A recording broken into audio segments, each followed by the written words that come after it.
What an amazing, gifted brother. We are thrilled to be introducing this next guest to you.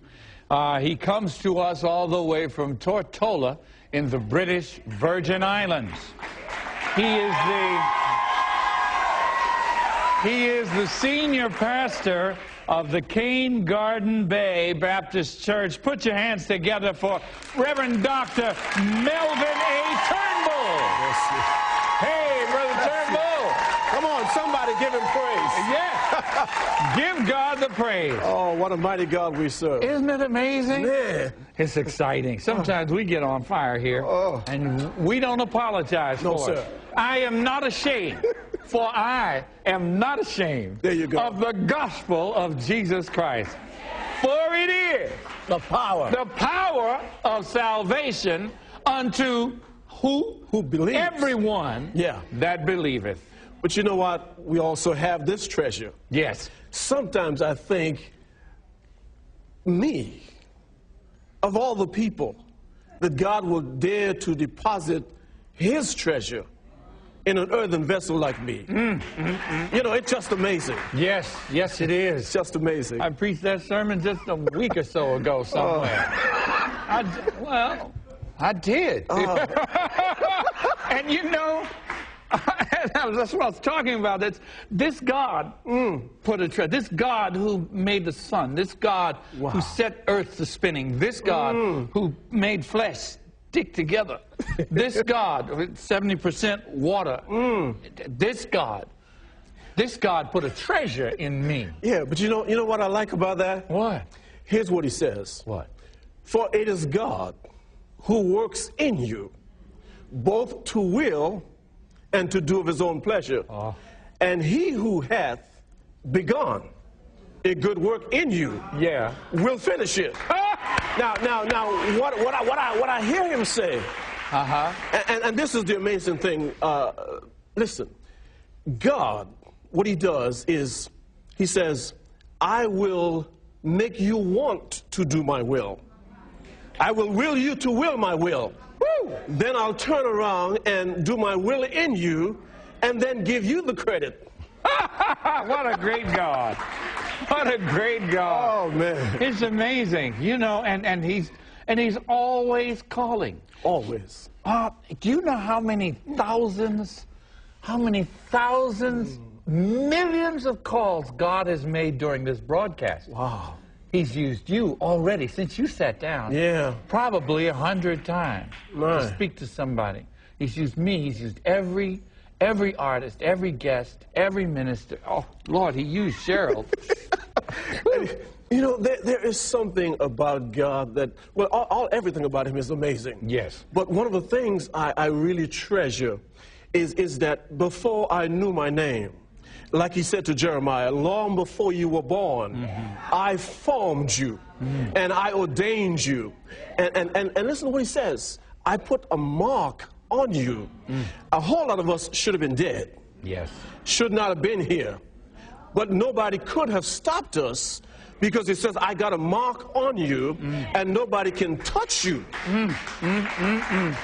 My Lord. You know, I mean, although pain strikes us and disease from time to time, and we have to face the vicissitudes, my father used to say, of life. I always wondered, I said, Daddy, what does that word mean, vicissitudes? You know, son, the vicissitudes of life. I said, Daddy, I'm 7. What is vicissitudes? But he got me learning exactly what it is. And then life and the blues helped me to know what vicissitudes are. Okay. They're the difficulties that we have to face. But in spite of all of that, God is. Yes. And he's got his hand of love on us. Isn't that wonderful? That's amazing. That's amazing. Talk about blessings and curses. Well, you talking about whatever you want to talk about.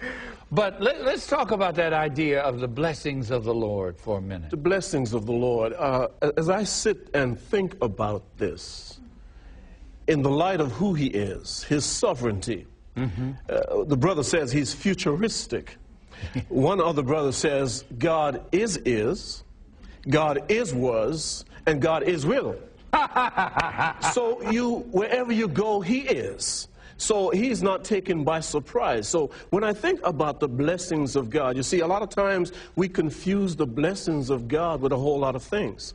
Yeah, material things, they are fringe benefits. But the blessings of God comes with peace. See, a whole lot of folk have money. A whole lot of folk have all kind of cars, but they can't sleep at night. You know it's right. So, you know, the devil also blesses people. So you got to be careful when you talk about I'm blessed. But you will know when you're blessed when you have peace with your blessing. All right. Yeah.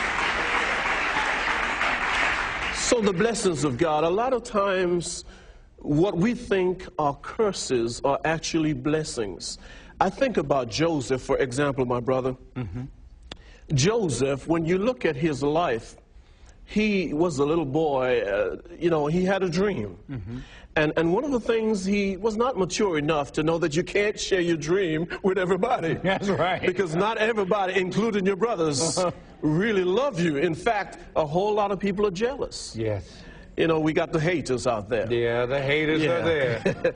But here's what happened. Don't hate the player, hate the game. Come on now. Hey, no, when it comes to Jesus, get in the game. There you go. Get in the game with Jesus. Because he is the beginning and the end. Here it is. Joseph had his dream that one day he was going to be great. He dared to tell his brothers. You thought they would be glad for him. Yeah. There's somebody listening right now that's in that position. They thought their family and their friends would be glad for them. But no sooner than they shared their dream, they started hating them. Well, the story continues. Joseph grew up. His father loved him. And that's another thing. You see, his father loved him, and I think he loved the other son, but then the father started blessing his son apparently more than the others, and that infuriated them even more. So he gave him a coat of many colors. You got to watch that. Yes. So he was actually a target for what you might want to call curse. But watch this. He grows up, he's able to interpret dreams because of his gifting, and this is another thing.